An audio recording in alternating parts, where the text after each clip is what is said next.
Y'all know what's going on. It's time for another episode of Doing Time with Joe. I'm your host, Joe Baker, and welcome to the show. Today I'm going to tell you about the move, right? And the move is basically the way you get whatever contraband that you have from A to B, right? Everybody has one, whether you moving something that's inside the prison or outside the prison. Your move is vital to you being able to get your bread. If you don't have a move, you ain't got nothing, right? It is treasured to have a good move. And most moves are the best moves anyway, are the ones that don't nobody know about or can't figure out. You feel what I'm saying? They just know that you got it. And they're going to be on you to try to figure out how you got it. So you got to be careful of how you maneuver and talk to people. You understand what I'm saying? Got to be real careful about that. Now I'm finna tell you about this brother named G Money, right? G Money got put in a position that most people would beg to get put in, but he got put in this position just on happenstance. You understand? Now listen to what I'm saying. G Money got moved into the cell with one of the guys, right? And this brother here had been shaking the spot forever. No matter where he went, he always came up with a move that made it possible for him to do whatever it is that he wanted to do. But he always kept his mouth shut on how he did it. Nobody really knew how he got down, right? So check this out. One day, police bum rushed the cell. When they bum rush the cell, what I'm talking about is a shakedown, right? But when they come in, sometimes they come in, they'll just be running, about 4 or 5 of them. They'll run up the steps, and then you'll hear somebody have, fire in the hole. And then when you hear somebody say fire in the hole, instinctively, you jump up and you look. And you try to look out the window. But see, you're leaning on the wall because you don't want them to see you. You don't want them to see you looking straight out there, right? You're trying to look, but you don't want nobody to know that you're looking, right?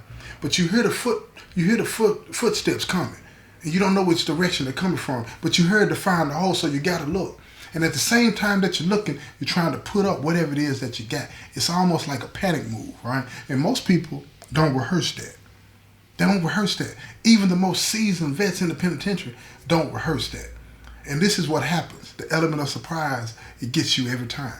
Even the vets, right? So check this out. G Money, he sellers with this old vet. We're gonna call this old vet Ty. Okay? We're gonna call him Ty. Now G Money and Ty, they shaking it now. G Money ain't got to move though, it's Ty's move. Now G Money, he's standing out on the wall. He's supposed to be the lookout.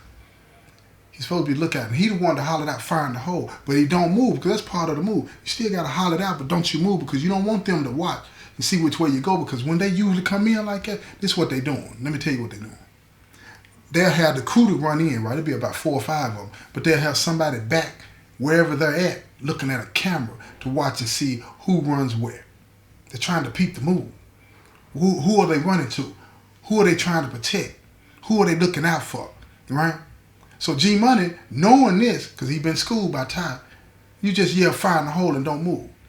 But see, G Money, even though he's a vet, he hadn't rehearsed that. He's been through it a lot, and most of the time he's gotten away. And most of the time, let me tell y'all something, when people are doing what they do and they get away with it, most of the time it's just luck. Because I want to paint a picture for you. Let me paint a picture for you real quick here. You sitting in your cell. You got whatever it is you got. Phone, drugs, whatever. Right? Whatever it is you got. And you somebody yell, fire in the hole. First thing you do is jump up. And you run to the door. And you try to look without looking. Like I said, you don't want nobody to see you. And at the same time, you're trying to put up whatever it is you got. But see, what people don't factor in, and what Ty didn't factor in, and a lot of people in the penitentiary didn't factor in, your adrenaline is flowing. The element of surprise is at play. You feel what I'm saying? And you know how them animals in the jungle, when you see that bobcat or that lion, they stalking, they prey, they really low to the ground, and they looking, they moving real slow. And then that gazelle or whatever animal it is, they'll look up. And then they'll look around, and they'll turn their head from left to right, and they'll look.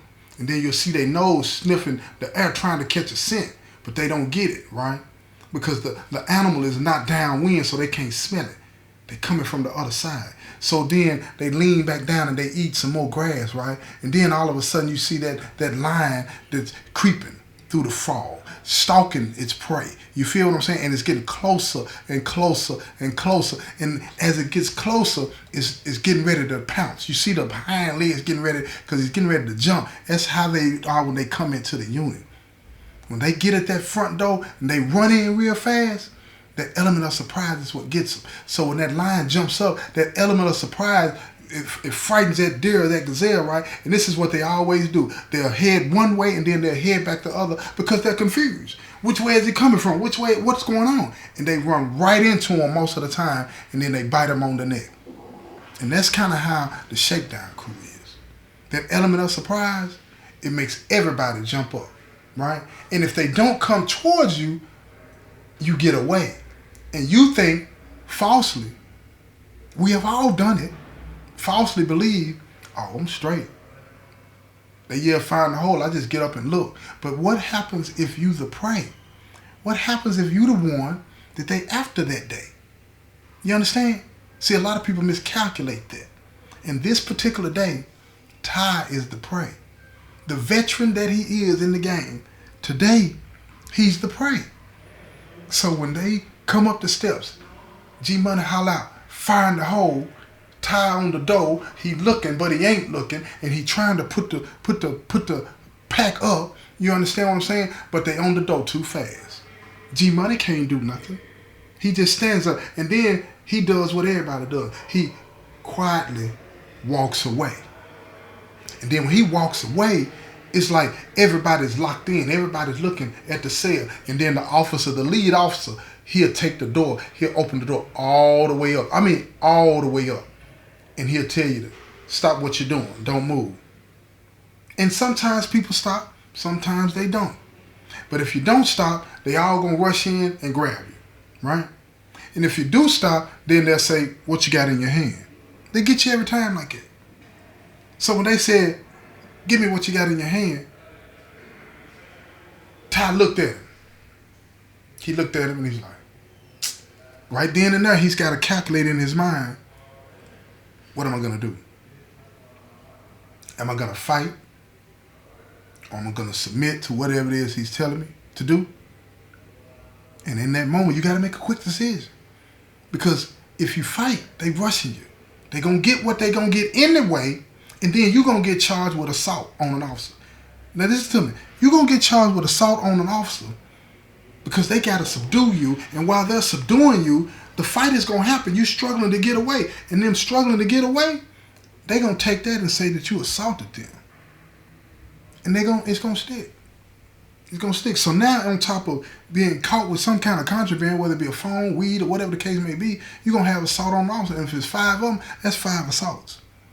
And they're going to pop you down.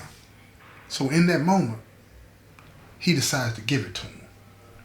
And when he gave it to him, one of them said, we got him, y'all. We finally got him. Now keep in mind, that's how the game goes.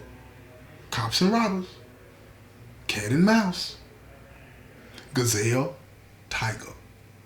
That's how it goes. When they come with the element of surprise. So no matter how long you've been in the game, when you become the prey, when you become the target, you have to be prepared. And if you're not prepared, because you're not going to know when to be prepared. But like in the jungle, the gazelles are staying always on alert, but they don't know when that day is going to be the day that they get hit right on the neck. And that's what happened to Ty. He got hit on the neck. So he handed them the pack. And when he heard them say, we got him, y'all, it pissed him off. Pissed him off bad because he felt as though he was smarter than them. He felt as though he had everything in order. He got somebody looking out. It's straight. He'd been getting away with this for months and months and months. But this time, down goes Frazier. Down goes Frazier. So now he's looking. He got to figure out what it is he's wanting to do. So when they step in the cell, they say strip search. Strip search. They take a towel, a sheet, and put it over the door to cover the window, but at the same time, so that they can shut it and give him privacy so he can strip. They don't want anybody else to see him stripping. They got to make sure that he doesn't have anything else on him. So he's in the cell with 2 officers and they're stripping him. He ain't got nothing else on him. They tell him to put his clothes back on. When he puts his clothes back on, they tell him, turn around. put your hands behind your back. They put the handcuffs on him. And because they had been trying to get him for so long, they felt like, we're going to go on and take him to the hole now. They took him to the hole. Here comes the write-up. Possession of contraband. Possession of contraband. The move is on. Wait a minute. He's going to the hole. So what is he going to do? The move is the most important thing in all of this, y'all. Listen to me. The move is the most important thing in all of this. It's not him. It's not him. It's the move. Because when you playing the game, you're going to have ups and downs. Things are going to happen. But you got to make sure the move stays intact. Because if the move don't stay intact, when he get out of the hole, he's just going to be a regular old inmate. And what do I mean by that? See, in the penitentiary, it's some hierarchy in the penitentiary based on your charge. You got the murderers at the top, which I don't know why. Then you got the sex offenders down at the bottom, which I kind of understand that. But still, we're all human. But at the end of the day, that's how the hierarchy is. Now, within that hierarchy, it's split again. Who's helping the compound eat and who's not?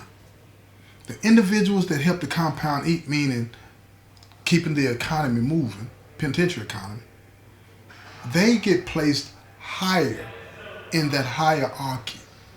Right? And that's, I'm going to tell you something. It don't even matter what kind of charge they get. For real. They'll tell you all this and that. Look here, I know people with all kind of charges. If they got that bag, they okay. They okay. And I'm talking about people that done testified, people that done some of the most horrendous things you can imagine. Use your imagination. You know what I'm talking about. If they got that bag, they get a pass. But when they ain't got that bag no more, they don't get no pass. So that's why the move is really, really, really, really important. Because that's your salvation in here, if you're in the game. That's what's going to save you from becoming prey of the compound. When you're in the game, being the prey of the administration, that's part of it. But if you become prey of the administration and the compound, it's going to be some dark, dark days for you. It's going to be some dark, dark days for you. So now this is what he do. He in the hole. He sent out a note. He tell G Money, because, you know, him and G Money, they done got cool. He tell G Money, look here, I need to make sure that something's taken care of, but I'm not out there to take care of it. I need you to take care of something for me. Can you do that? G Money hit him back. And see, in here you can't write a whole lot. You can't write no long letters. This ain't like that, right? It's like a third of a regular size sheet of paper is what you write on, and you write real, real small. So you can say a lot real quick on a short sheet of paper. Then you send that out. G Money hit him back. What do you need me to do? So he tell him, he said, look, I need you. He sent him another note. He said, I need you to call this particular number and tell bro it's still on. Right? But then after that, I need you to go holler at this other person and tell him to give you the name. Now let me explain all that to you. See, a lot of people think that the moves go down in the VG, also bringing it in and all this and that. Nah, that ain't the only one. Listen to me, I'm a vet in this. I'm going to tell you something. It's another move. And it's called the transport move. Oh, yeah. See, the transport move is big.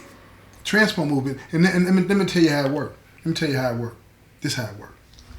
Let's say you got to go to court, right? Let's say you got to go to court. That means you're more than likely going to be transferred away from the area where you're going to court. So that means they got to transfer you back to that area. And let's say you're in an area where the contraband that you are dealing with at this particular facility is plentiful. You know what I mean? So you see, this is how it breaks down, y'all. In some places, you got phones everywhere. And then at other places, you got narcotics everywhere. You feel what I'm saying? And that's from A to Z, whatever narcotic you're talking about. It's different facilities that are known for certain things, right? So when you have somebody coming from that place to the place that you're at to go to court, what you have them to do is bring it with them. You understand what I'm saying? And when they bring it with them, then it's given to your guy and then it's given to you. You understand what I'm saying? And that way, you don't have to worry about the police. You don't have to worry about having somebody on the streets do this and do that. It's already on the compound at the other facility. Now it's going to be brought to you through transport. The Department of Corrections is going to bring it straight to you because they're going to transfer the person right to you, right? So here's the thing. But you got to make sure when you're dealing with that, don't nobody know what you got going on. Nobody can know what you got going on. But here go G-Money. See, G-Money, he greedy. And he don't think big picture. I want y'all to understand that G-Money greedy and he don't think big picture. He know time need him now. So he like, okay, I got you. And he know he gonna get broke off. He been getting broke off before. He know he gonna get his, right? So Ty trying to get the cutie pie. So he tell G-Money, call this particular number. He called the number. That number happens to be a number of the person he been dealing with for years, right? At this other facility. Now this person at the other facility, he knows everybody that's got a court date, that's going back and forth to court, and when they might be going to court, right? They don't tell us specific days when they transfer. So that's still up in the air. But it don't matter. It don't matter. Anybody that come into this particular area that this the TY is at, that Ty is at, anybody coming to that particular area for court, his partner at that other facility knows who they are. And he bumps down on them. He gets the phone call from G-Money. G-Money said, look, everything's still good. So the brother on the other end said, I got you. I got somebody coming. He gives G-Money the name, right? He gives him the name and tell him, okay, he's going to be there somewhere around this time because he got to be in court. Because see, we know when we got to be in court, so we can pretty much calculate when we're going to get transferred. Because they like to transfer you 2 or 3 days before that. Feel what I'm saying? Maybe even a week before that. So it's all based on the court date. So now, the move has already been set into motion. By the time Ty get out the hole, right? The move should be in motion and already ready for him to be delivered to.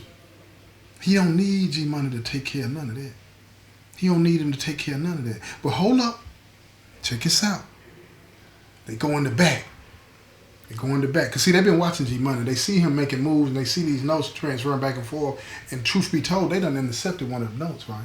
So they know that Ty's trying to do something, but he ain't really saying do this and do that, right? They're catching bits and pieces. They don't understand. They got to put the puzzle together, right? Because even if you intercept the phone number, you call that phone number, if you don't say certain things or that number you ain't calling from a certain number, they ain't going to answer. So they can't infiltrate like that because they don't want them to know that they own to him. I'm telling you now, they don't want them to know that. They don't want them to know that.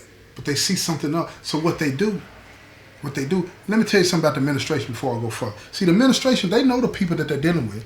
They know who frivolous, they know who weak, they know who the cowards, they know who gonna tell it, they know who can stand the pressure, they know who can't. And see, when they looking at G-Money, they looking at G-Money as frivolous and reckless. So they say, well, we would rather G-Money be in charge of what's going on right now versus Ty. So how do they manipulate that? Simple. They serve Ty with a pending investigation charge. Now, when they hit him with the pending investigation charge, they don't tell you what it is. They just say you pending investigation because you might be in violation of the A or B write-up. They don't even tell you what the write-up is. They don't tell you what you're under investigation for specifically. They just tell you that you're under investigation. So then they serve him the paper. So at the minimum, PI is 7 days. Now they can let you out before that, but PI is 7 days. Now they have no idea when something is supposed to be delivered and who's supposed to be delivering it. But they know something is going to be delivered. They know it is. Now, here's the thing. They are not sure if it's going to be delivered through transport. They don't have any idea. They don't know if it's going to be brought in by an officer. They don't know if it's going to be brought in through visit. They just know something is going to be delivered to him, but they don't know when. And they would rather have G Money in charge of this so they can catch him slipping, because they know G Money gonna get you slipping, right? But check this out. You're gonna have to come back and listen to the next episode to find out what really goes on. This has been another episode of Doing Time with Joe. I'm your host, Joe Baker, and I say peace, y'all. I'm getting so tired.